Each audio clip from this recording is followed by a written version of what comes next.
Hey guys, welcome to Pearson podcast. Woo! So, we're here with Aisha and Boomy, and I'm Lydia. And today we have a philosophical prompt we're gonna be kind of debating about, and I am going to lead. Okay, so to start us off, the question is happiness something we find or something we make? Now, my good friend Aisha over here believes it's something we find, and Boomy believes it's something we make. And I'm kind of in the middle, so we're gonna see which one makes more sense, or hear both sides. Yeah. Woo! Okay, guys, any points you wanna? Okay, well, I'd like to start this out, guys.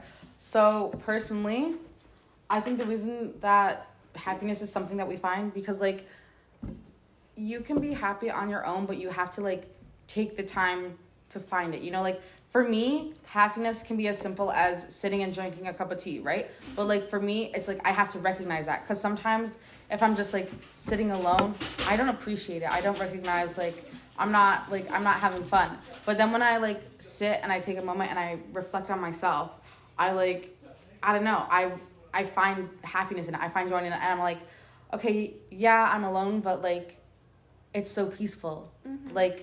I'm at peace with myself. I'm having fun. This is something that I'm recharging myself, and I make that happiness for myself. I find it, And, something for me is, when I, at Pearson, you're kind of just, you have to go out and find the stuff if you want to do the stuff, right? So, for me, walking into a day room, I'm finding this whole group of people. I'm making new connections.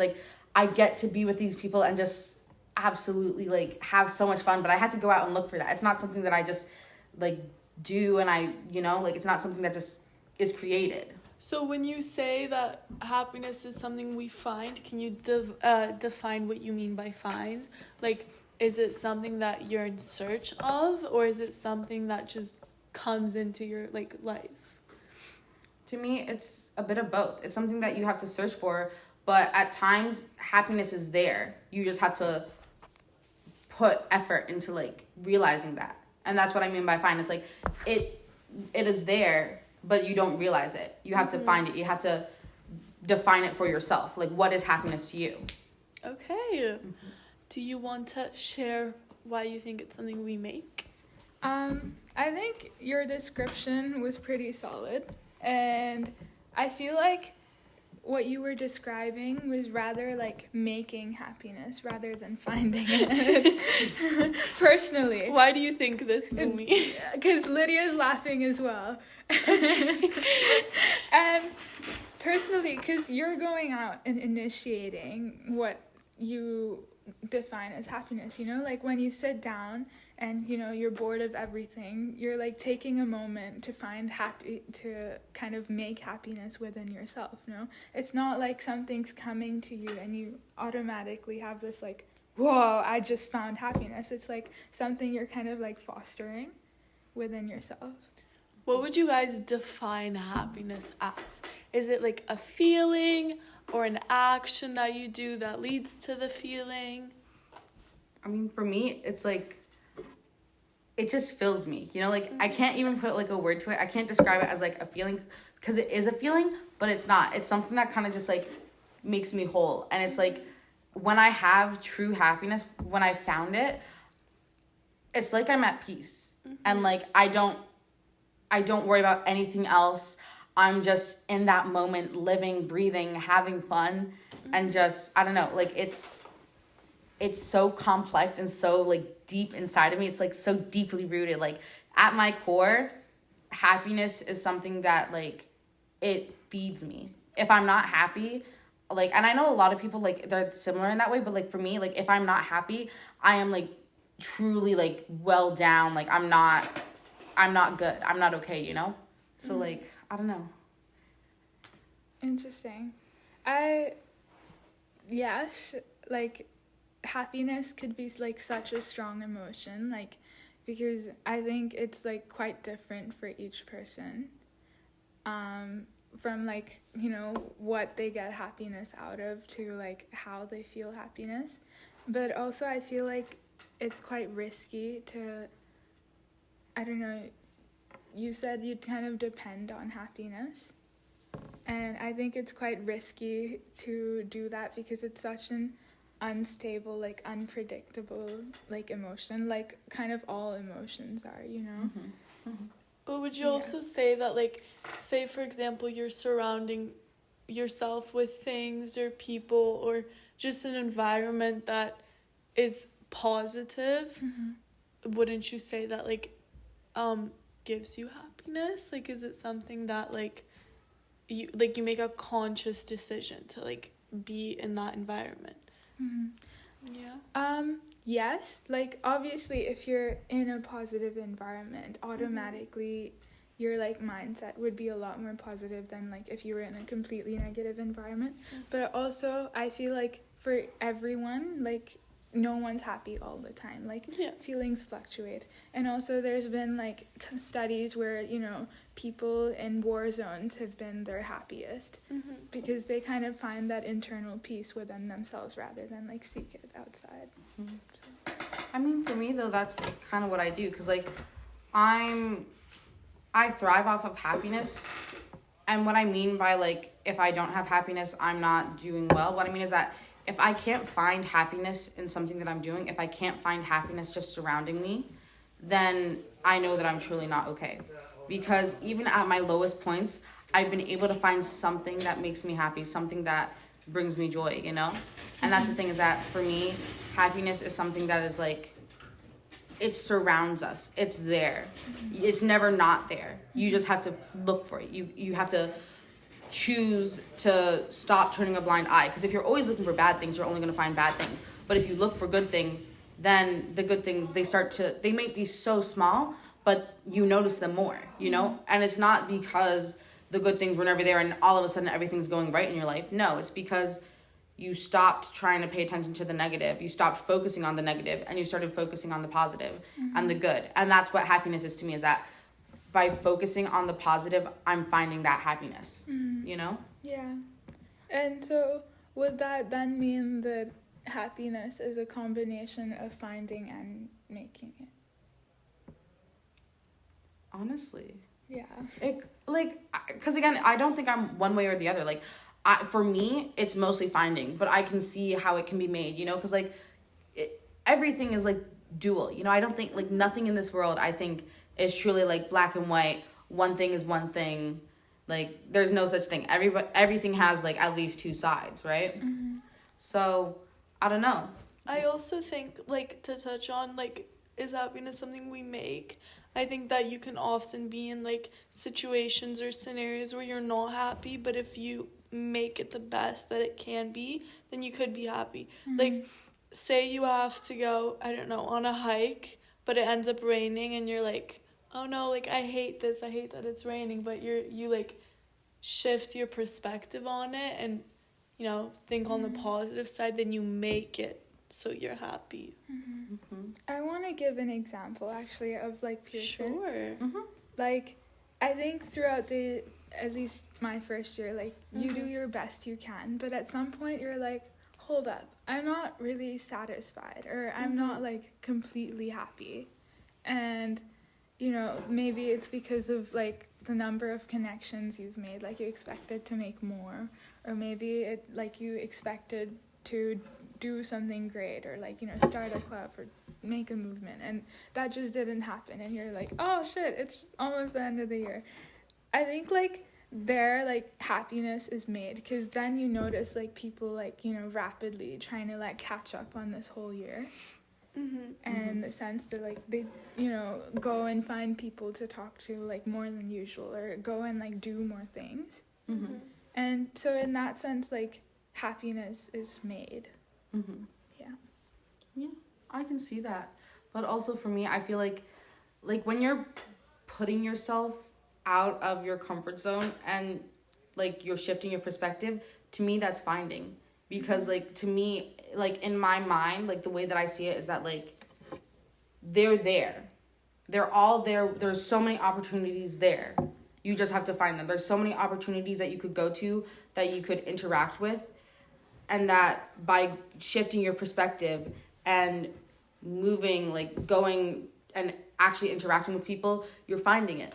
I don't know, like it makes sense the way you put it as making, because it's like you're making yourself happy because you're like changing the way you look on it. You're changing the way that you interact with people, and you're making yourself like, you're putting yourself out there. You're making yourself more happy in that way. But I don't like the way that the way I view it is like, if I'm putting myself out of my comfort zone, if I go to Lydia and I've never talked to Lydia before, and I'm like, hey Lydia, like I really like your jacket, or I really like your necklace, right? Oh my goodness, thank you. Right? And then like I found someone to talk to, I'm interacting with them, when before I was just sitting there and I was like, you know, like I wish I did this. I wish I had somebody, like I'm you know, but by finding somebody else and by finding somebody who's so positive and so great, right? Like I'm able to make a new friend and find a new person to interact with, you know? And so for me, it's like I found happiness in talking to Lydia, you know? Yeah. I also think it's kind of like a 2-step process, if that makes sense. And like either or can come first. Like take like Pearson, for example. Like you found this opportunity and then you made this opportunity happen. You know what I mean? Yeah. So I don't know. I feel like it kind of varies, but I definitely think it's a little bit of both. I don't know. I agree. Like, I was also going to say, like, I feel like it's a succession, like, after Aisha describes it. Like, you make yourself uncomfortable by trying to find happiness, yet you're, like, kind of still in this uncomfort, like, gray zone. And then eventually, you know, like, after you've talked to Lydia, after you're getting a conversation going, you're like, oh, wait, I'm happy. And that's, like, kind of finding it. Yeah. I also think that, like, it, like, happiness doesn't like specifically have to mean you've succeeded in something. Like I know, like say you have this like really big test that's really stressing you and you do it and maybe you did not very well or you didn't live up to the standard you wished. On one side you're like, oh, I'm happy that it's over with. So yeah. Oh my god, guys, amazing. we started out on either side and now I think we're like a little bit in the middle now. Yeah, we thought we'd convince Lydia, but I think Lydia convinced us. Yeah. Should we do another question? Yeah. Okay.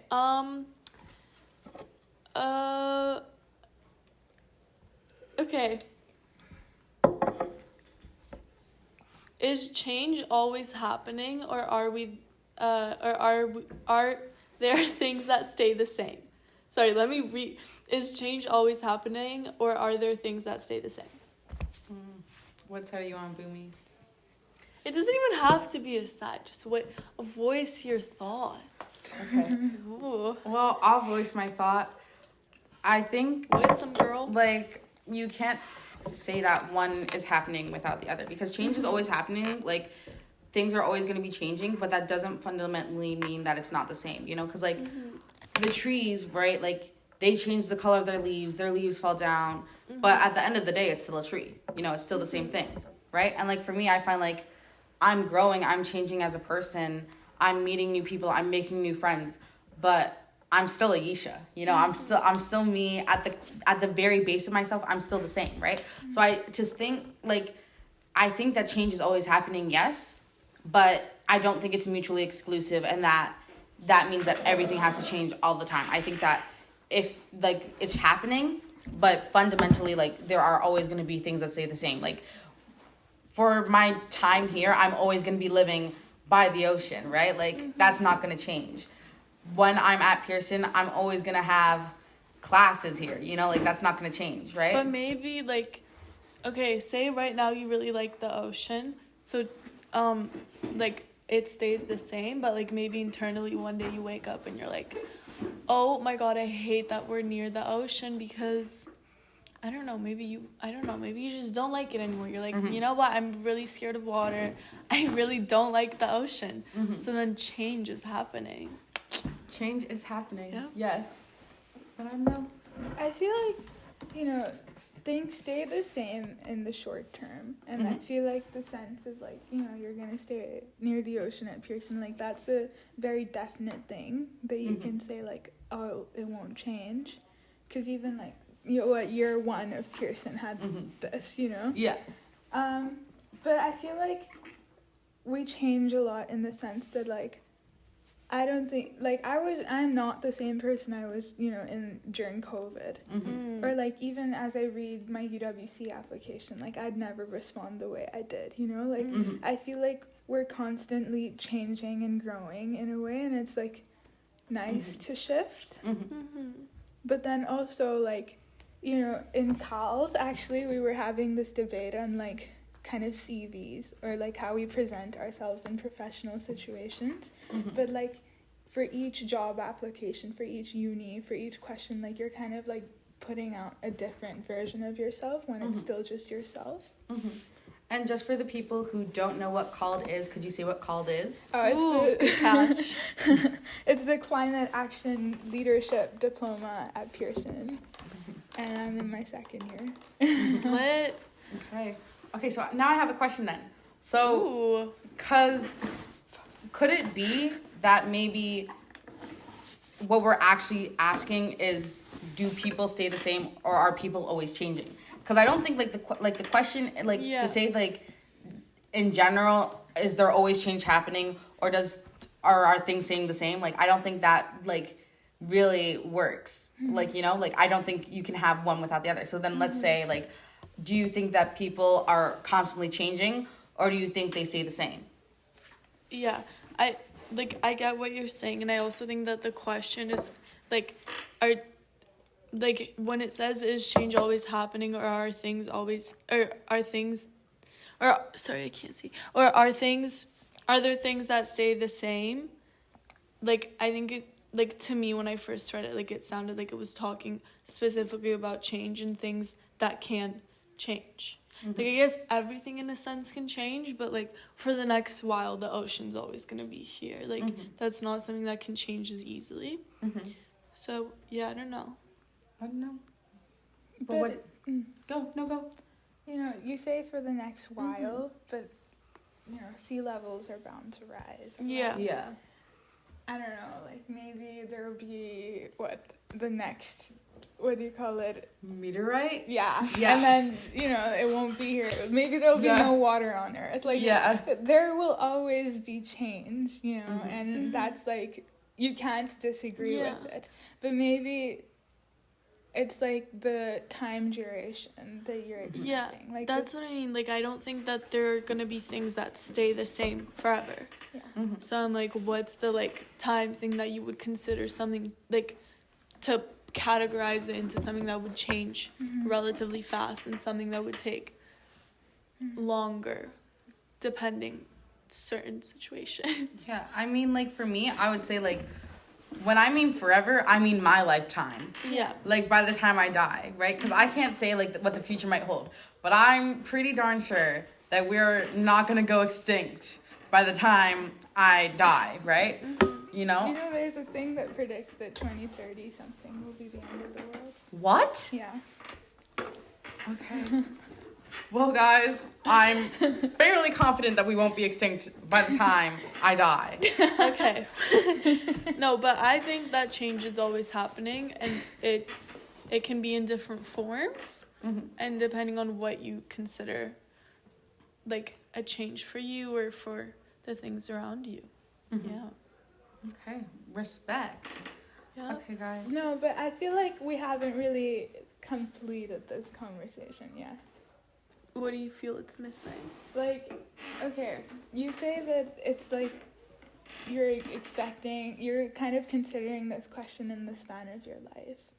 But then, like, I'd say, like, in the sense of climate change. Yeah. Like, it's kind of selfish of us to consider in the span of, like, our lives. Because, you know, like, we have to consider the generations, like, later after. Yeah. You know.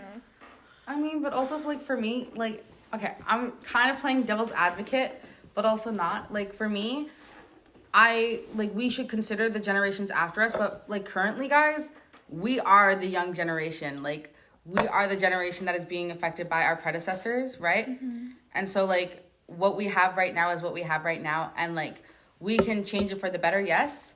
I'm not saying that we can't, but what I'm saying is, like for me right now, my little actions is not going to stop the actions of the world, you know? Right? Yeah, but if you take everyone's little actions, it will change.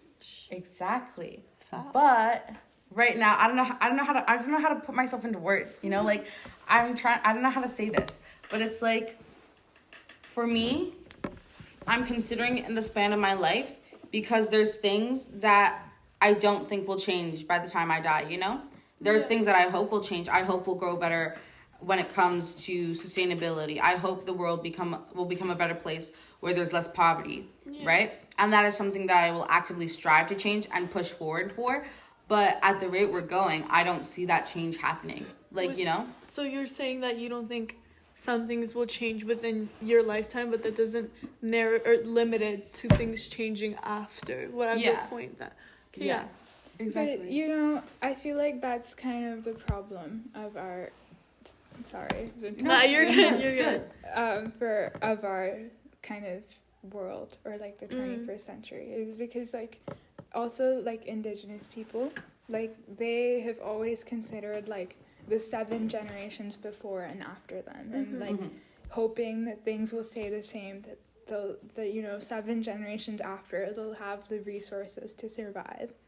But I feel like because we live in a society that's so like fast paced, fast fashion, consumerism, capitalism, like we've been taught this idea that like only our life matters, and the span of like the short, like get as much money as possible, get as much this as possible, like make the most out of what you can right now, because you know we're gonna die anyways. I don't know, but I feel like that's such a big flaw, because like we can't just give up, like we can't just be like not my concern. I agree with that, and I think that also to some extent when people say that like we have to make the most out of what we can, like to me, if I say that, I don't mean like just for myself.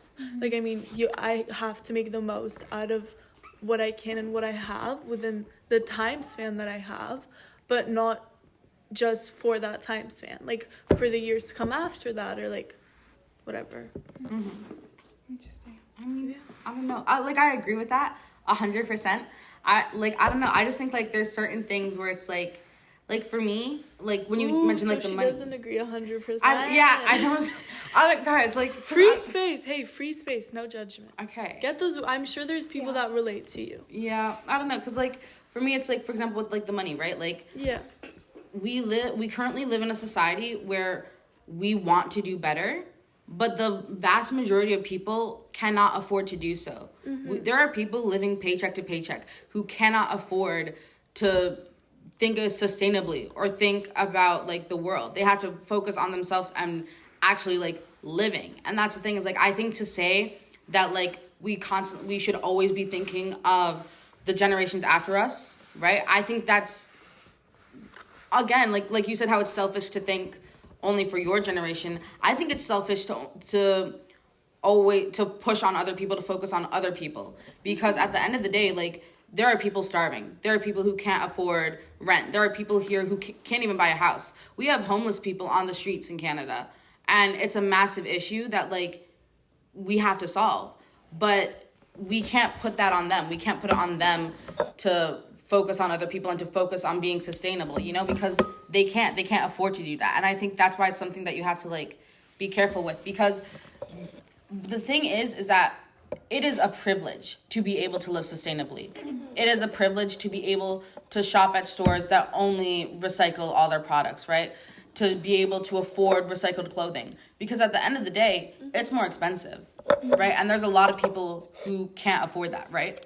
And so I think like we need to move to a world, we need to change the system that we have in which like everything is so expensive, like because once the wage goes up, when minimum wage goes up and prices stay the same and we can actually afford to live above the paycheck to paycheck, then I think that is when true change can happen, and when we can actually start working to live sustainably. Because right now, the people who can afford to live sustainably, the people who have money aren't, or a large portion of them aren't. I shouldn't say all of them aren't, because there are a good amount of people who are, but to push it all on the consumer, or like us to be the ones who think that way and push for sustainable change, like I think that you have to consider that there are people here who cannot afford to do that, who only care about themselves, not because they don't care about other people, but because they're going through a struggle that they're trying to survive, you know? So you say, like, I'm trying to put it in, like,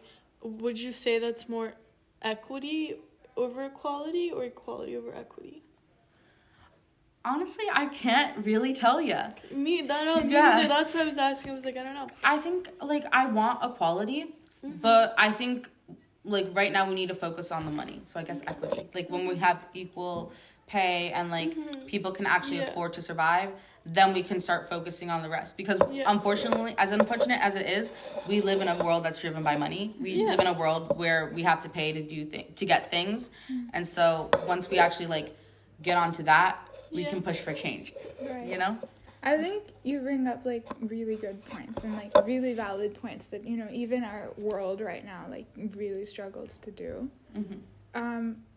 One flaw from your argument is, like, I guess it was the equality part of your argument where if you were like, oh, wages rise but prices stay the same. Like, I don't think that's possible because, you know, like, if wages rise, that means consumers have, like, a bigger purchasing power. So that would lead to inflation because only certain, you know, things could be sold to certain people and not everyone. So yeah, it's kind of like inflation. Like, if wages rise, prices are gonna rise.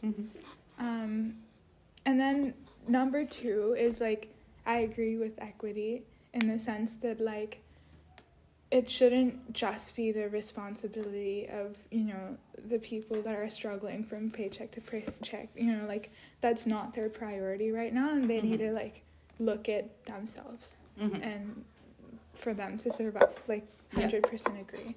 But there's such a huge number of the population that's like, oh, I saw this on Shein, let me buy that, you know, I'm gonna order this on Amazon, I'm gonna do this, I'm gonna do that.